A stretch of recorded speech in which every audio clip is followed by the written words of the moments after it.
Hi everyone, it's Hope Yoder with Embellish and Embellish Maker software. I have got some great news for you. We have a brand new free, yes, free update for Embellish Maker.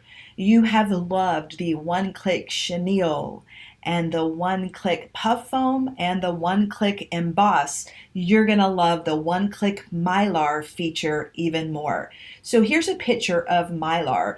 And Mylar is treated like an applique in that you have a placement line, tack down, trapping stitches, and the final satin stitch. And you can see we've done these letters, which are built in to Craft and Cut and Embellish Maker. Here's another sample of Mylar. This is from our Quilted Summer Table Runner collection. And you can see the lemonade and the lemon are made with the Mylar applique technique. Here's another picture. We have the letters trapped down with Mylar. So if you're wondering, okay, what is Mylar? Then let me just show you here. We've got directions. Here's what the table runner looks like, the CD cover. And let me go to show you. Come on, baby. I had this open before the video. Here we go. So if you've never embroidered Mylar, let me show you the technique first. And these are some of the directions found on this CD, and they would work the same way with Embellish Makers. So let's just zoom in. Basically, you're going to treat this like an applique, and the Mylar is going to be your applique fabric. You're going to stitch the placement line, and then you're going to lay down the Mylar. I love iridescent Mylar, and the great news is your Embellish dealer is going to be carrying this very soon. So you're going to lay down one sheet of the iridescent Mylar, and then the next color is going to stitch the trapping stitches, and then you'll stitch the final satin stitch before you remove the Mylar. So let's go ahead and get started on that. Again, here's what Mylar looks like, and let's go to the software. So here we have Embellish Maker software, and let me show you where the update feature is and how to use it. Let me get this so that you can see my screen a little better. Here we go.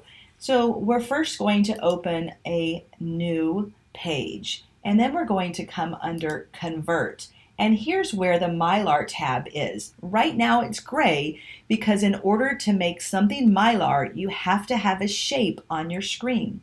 So let's just go under the Design tab and pick one of the custom shapes, and we can take this cloud and we'll resize him a little bit.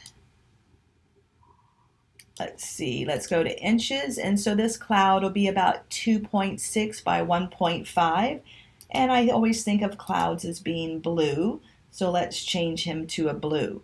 Now with this shape on the screen, all we're going to do is travel under the Convert and select Mylar.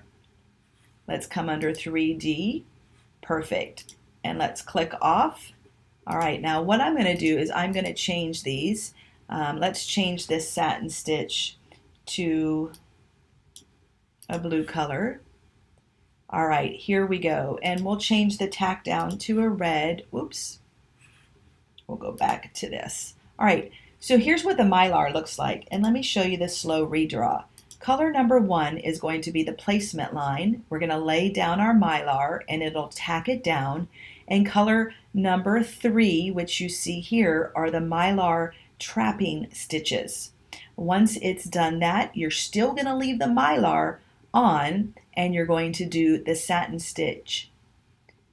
After you've finished the satin stitch, then you're going to perforate, or rather pull away the Mylar, and the satin stitch and the trapping stitches have perforated it, so it just pulls off perfectly without leaving anything underneath.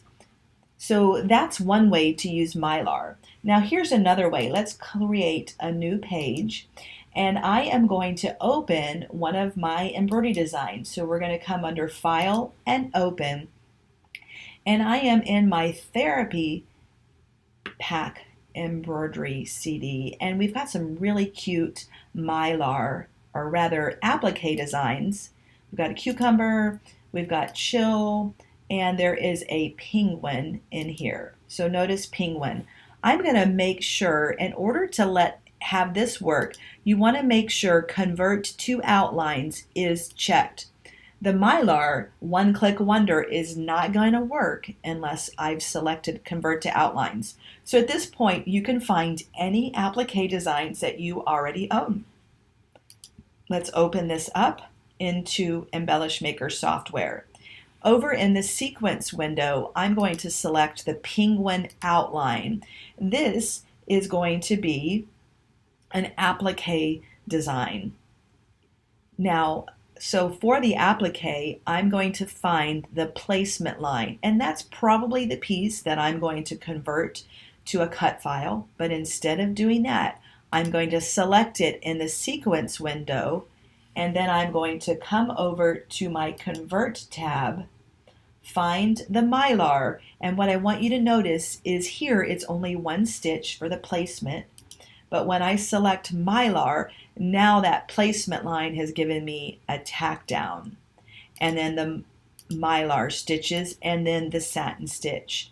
So in this case, I may or may not want the satin stitch, and for that, I can right click, let's see here, I can select it and I can break up the Mylar because I've stitched this design and he is so cute that I know I don't want that final satin stitch because this part of the stitch actually goes over and it will trap down the edges of the Mylar, if you can see that. So back to here, I'm going to right click and I'm going to break up the Mylar, and then that's going to allow me to come in here and to change that outer stitch, let's find it, from a satin stitch to simply a run stitch. There you go. So that's the automated one-click wonder Mylar. So step number one is you need to have a shape on your screen, whether it's one that you draw or you use in the Hope Yoder library, the custom shapes, or the artwork library, or if you're going to open an applique design that you already own, you're going to want to make sure that you select convert to outlines, and then you'll find the applique placement line. So there you go, the Mylar one-click wonder. Please give us a shout out on our Facebook page, Embellish or Designs by Hope Yoder, and show us some of the cool things that you've done with Mylar. Until next time, happy stitching!